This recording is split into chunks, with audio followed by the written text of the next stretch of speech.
going to make string eggs for Easter gifts and decorations. There's so many things that we can do with string Easter eggs. We can make candy-filled eggs, we can make a garland, we can make table decorations for Easter. So let's get to it.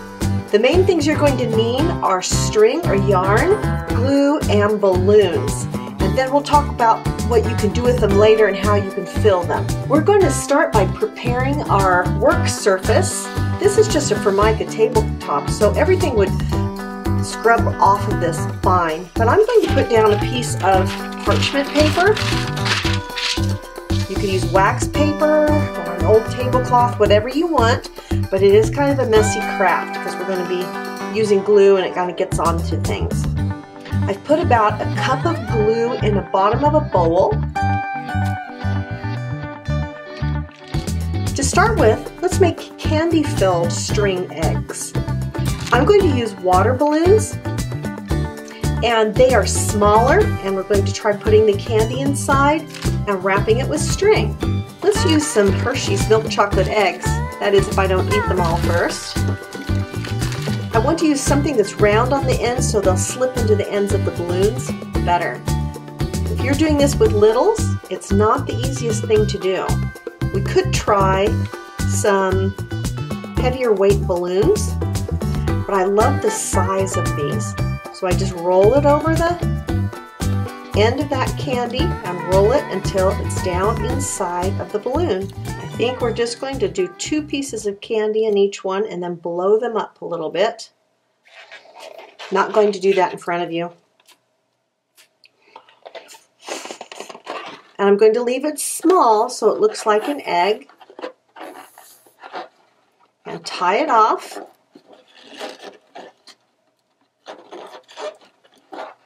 And there I have 2 pieces inside of my egg. I'm going to put some string into my bowl, and I'm going to gently unroll it in there and make sure I don't tangle it up. I'm not going to stir it. I'm just going to kind of unroll it. I'm going to use about, I don't know, for these probably about 20 feet of string.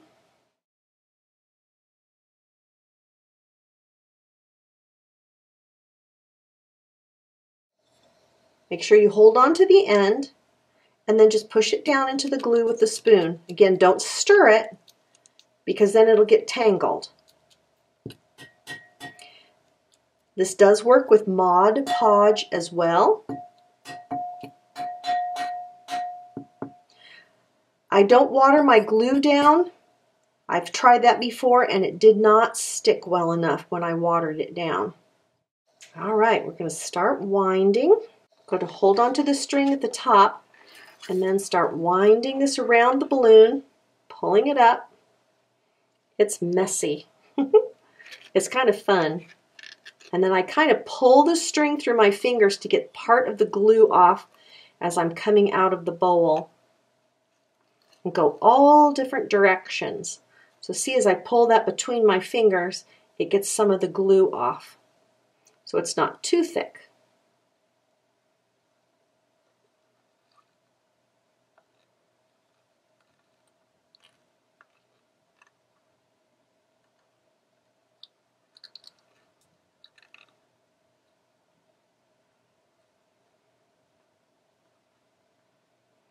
This takes a little bit of coordination, so maybe one person could hold the balloon while the other wraps the string.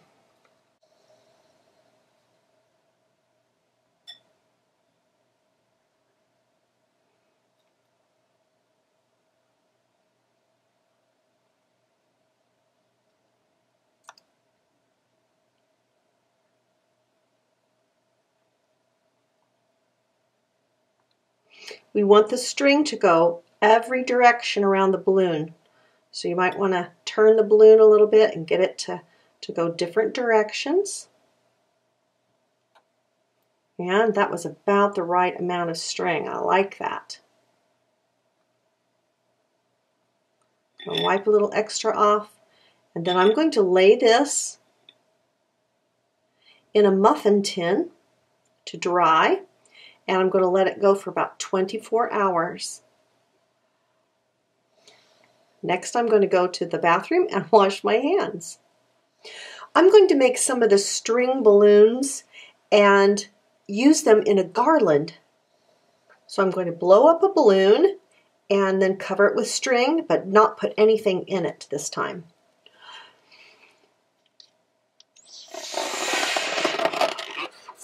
You can hear me do it, but I'm not going to show it on camera. Tie the balloon off.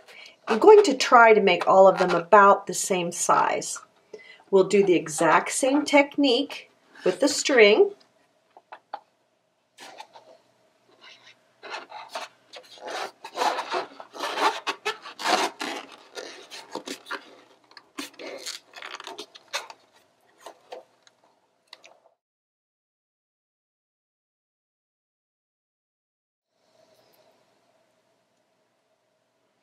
That one worked really well.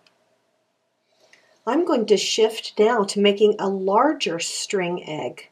We're going to cut a hole in the side and place things inside of it.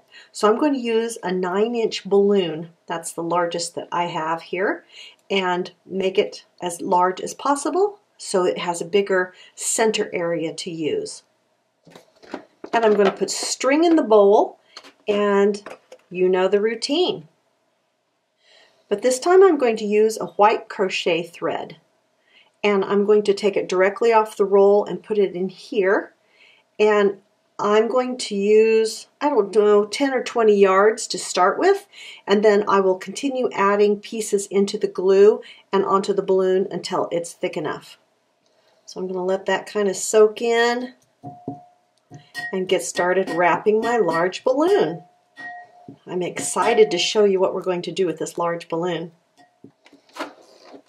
The larger balloons are harder for smaller children to handle, so I think the small balloon crafts that we did first would be better for younger kids. This might be better for an older child, or perhaps you could hold the balloon while they wrap the string. This is smaller thread, and it's more difficult to cover the surface of the balloon, so I'm going to have to use more of it than if I use yarn. You can tell it's kind of clumsy. So with this balloon, I'm going to try a little something different. I wrapped it with some glued string, and then I wrapped it with some dry string, and I'm going to try kind of painting the glue over the top of the string because I was having such a difficult time getting the string around a larger balloon. So we're going to be innovative, which is what crafting is all about, and try a different method. I could probably also dip it in the glue, which might go faster. So I think I got it well coated with glue on all the sides. I just used the brush and kind of went over it with my glue. So I have all of the smaller balloons set up in muffin tins to dry, and then I'm going to set up my large balloon on a mason jar ring so that it is up off the ground to dry. So I'll see you back in about 24 hours. All right, it's been 24 hours, and I even had a fan on these to get them to dry. And you can see there's little puddles of glue down in there that hasn't dried yet. But since the balloons are sitting up on top of the cups, that could drip off. Now they are as dry as I think as they're going to get.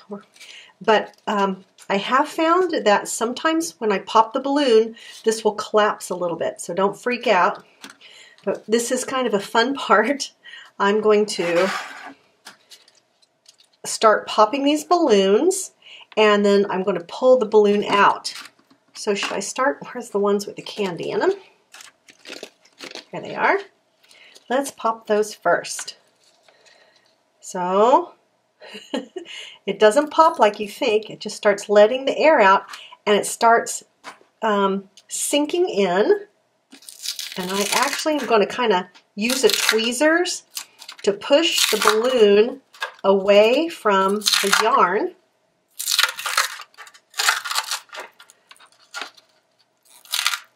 And it will collapse it a little bit. Don't panic yet. Trying to get it to let loose here. And then I'm going to start pulling it through these holes.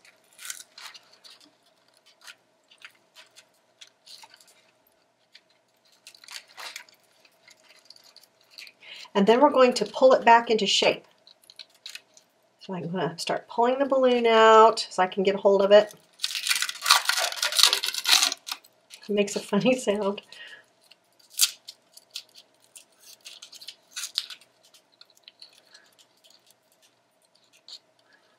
And of course, I'm going to leave the candy in there. All right, I think that's the whole balloon. And then I'm going to take my pin and I'm going to pull this back out into shape. And see, it's pretty good. That might have been just a little bit wet yet, even after 24 hours. So you have to be very patient. If you do it too soon, it will completely collapse and it might not go back to shape. And one more little piece if I can get it. There we go. There are our 3 eggs with candy in them. Okay, I have to admit, this is more work than I probably would go to very often, but I think it's a fun way to use the string eggs. So I made all of these eggs to be for the garland, so there's nothing inside of them, and I tried to make them close to the same size. Obviously this one's a little smaller, and that's okay, but the rest are pretty close. And I'm going to take the balloons out of all of these, and we'll use those to string for a garland. I'll be back in a second. Okay, so let's pull this end out. And it's connected to a few of these little strings, so I might have to clip those off. The whole balloon came with it this time. That was handy, and I'm just going to clip the strings. There we have the whole thing. This is awesome. I'm going to be cutting now a hole in the side of this egg so that I can put stuff inside of it.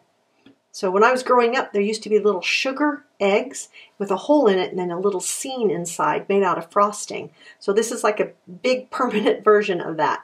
So I'm going to draw a hole on the side, and I need to think, do I want it to sit more vertical this way or on its side? You can do it either way. So I'm going to draw the hole here and then cut through the string. So I'm going to do the best I can in making a round hole. And you could use a little bit of a pattern if you want to. And I'm going to start with that size, and then I can always enlarge it.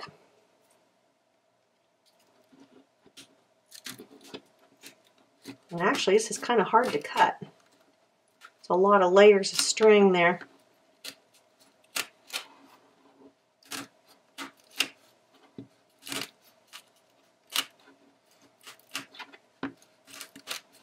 Oh gosh, this is kind of fun. Kind of a little scary too, for some reason.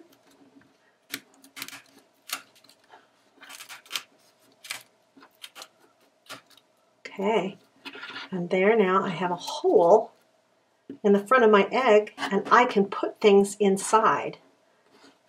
This is pretty cool. And since it's made out of glue and string, I can use this from year to year as a decoration. So you see, there's so many things we could do with our string eggs.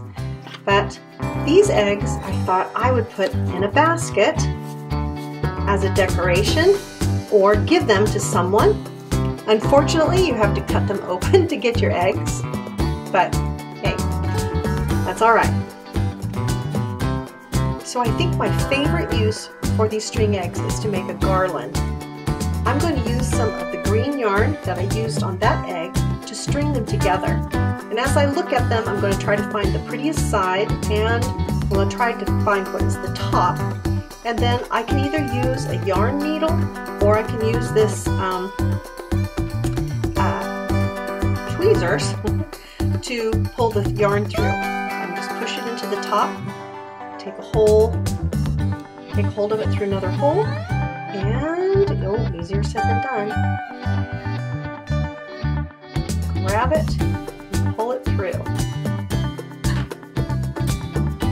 And then I can just string one after another and put them together into a long garland that I can hang up. So I can just tie a little knot in that, and that'll hold it in place on the garland. And then I can go on and do the second one and the third one, and I have 1, 2, 3, 4, 5, 6, 7 of them. So that's the string garland idea, which I really love. I'm especially excited to work with this hollow egg. This is not going to come out the best on video, so sorry about that. But what I'm wanting to do is stand it upright, and I'm wanting to put this little bunny inside along with these glass eggs that I have. So I'm going to put grass in the bottom, and then I'm going to put these items in there. But I wanted to tell you, I'm going to stand mine on this to make it stand up, or to glue a flat object to the bottom, like a little piece of little wooden circle or heart or something, or even a piece of cardboard on there. Okay, so what I'm going to do is I'm going to fill it with some Easter grass, which adds a lot of color on the bottom. And then I'm going to put in these eggs, and in the back I'm going to, in fact I'll put it in next, I'm going to slip that bunny in there. So that's why I want it vertical, is so that that bunny can stand up, and put the eggs around the base of the bunny. And then I'm going to use this on my table. So it's kind of hard to see in there, but I'll take you a picture here in a few minutes. So that's the hollow egg. We've learned how to make string eggs for Easter gifts and decorations. For more Easter ideas, come on over to welcometananas.com and join the fun.